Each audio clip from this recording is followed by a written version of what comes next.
I'm Andrew Northrop. I'm with Spokane Hardware Supply, and I'm here to talk to you about door hardware.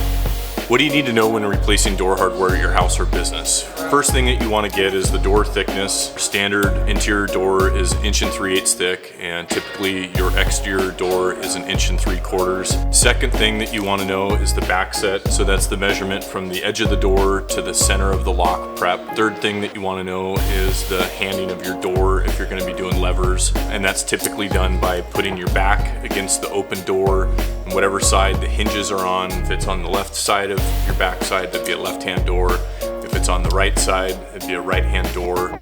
And most doors are a standard 2 1/8 prep. If it's not, it can easily be modified. And that's something you're really going to want to contact a professional, and you can use the Spokane Home Builders Find a Pro section for that.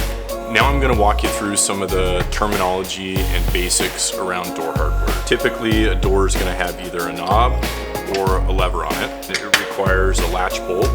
There can be a drive-in latch, which is just a single hole. Also a mortise latch. These are a little bit more secure in the fact that there's 2 additional screws in the edge of the door and some more prep work that has to be done. If you don't know and you want help, you can come down and see our team in the showroom. If searching online is easier for you, you can visit thehardwarehut.com. If you really have a complicated door entry that you want to update, it's certainly best to find a pro. And if you want more tips like this, follow House to Home.